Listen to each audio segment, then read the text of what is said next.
I have to remind myself I was 21 once, I was 11 once, I was 6 once. Yeah. And remembering how to translate things so that they can get it.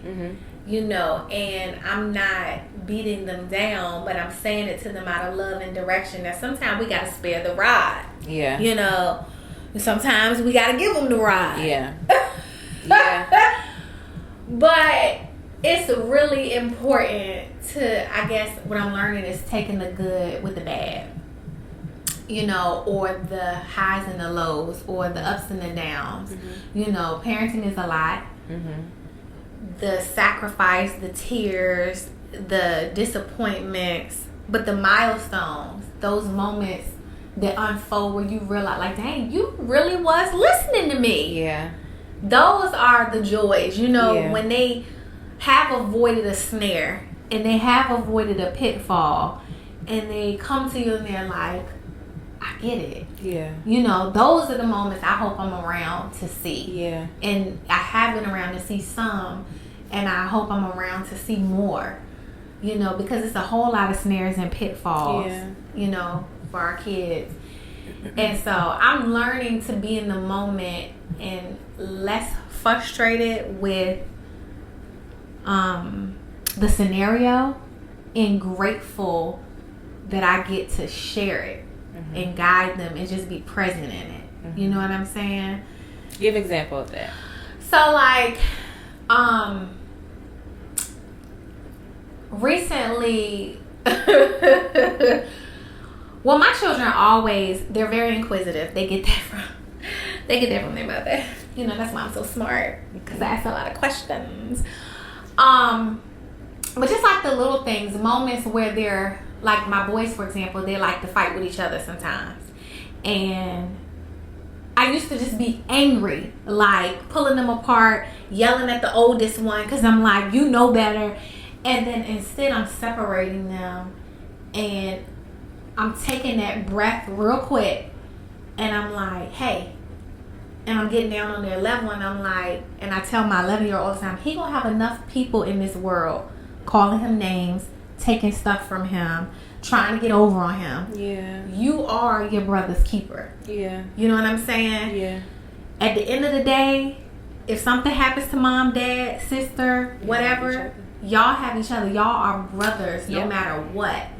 And at the core, y'all have to find an alliance. Y'all have to be there for each other. Because there's enough people in this world that's going to tear y'all down. It's enough people that's going to call y'all names. Yeah. Boys will be boys, kids will be kids. They're going to pick with each other a little bit. But there have been some times where I've been really frustrated because they are constantly going at it.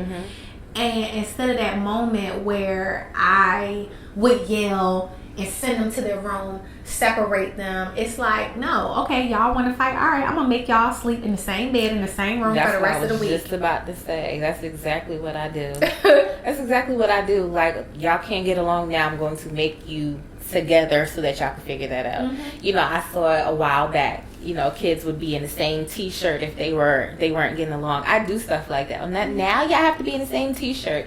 Or like when they do fuss and fight and Trin does something to hurt Elijah's feelings, I'm like, now give your brother a hug. And she just doesn't want to do it. You're not doing nothing else for the rest of the day, nothing, until you give him a hug. She gives him a fake hug. Now you gotta do it like you mean it. Right. And so I make them continue to do it until she hugs him. And I'm like, okay, now you're done. Now you gotta give him a kiss. And so she does that. And so when she's done, I'm like, now give your sister a hug. And then he's just so loving anyway. Elijah is. He just can't wait to like, oh, I'm sorry.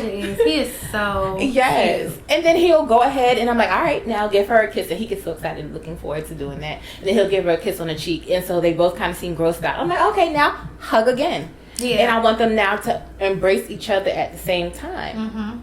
And as much as Trin acts like she doesn't like it, I hear them now talking in the room together. And now they're back fine. You know what I'm saying? Yeah. So it's just like, you have each other. That's all you have.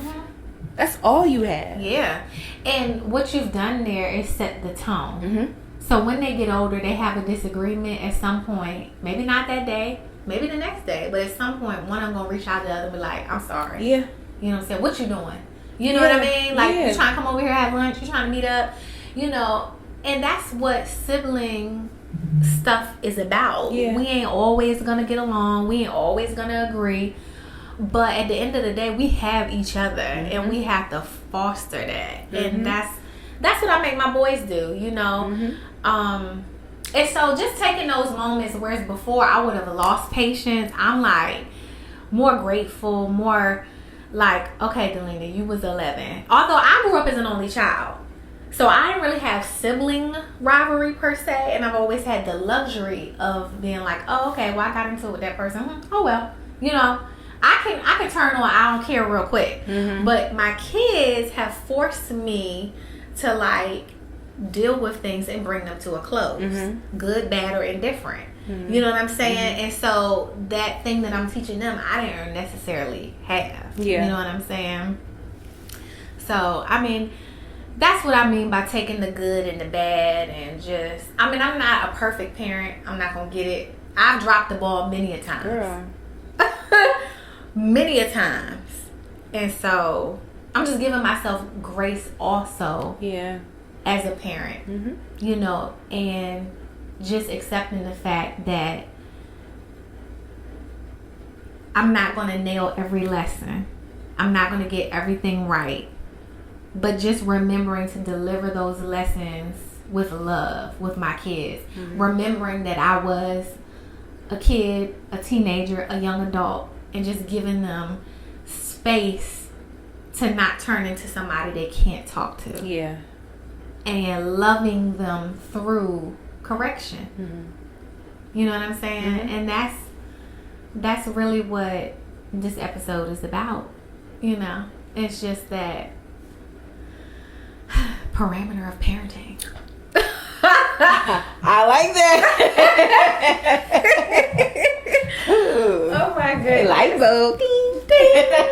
Parameter of parenting. Okay, all right.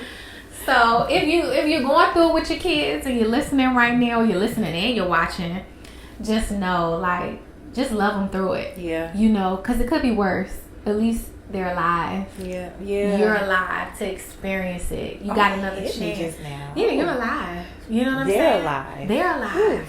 Yeah. You know, you're feeling, you're connecting with them. You got a chance to snap them out of it. You got a chance to get through to them. You got a chance to make it right.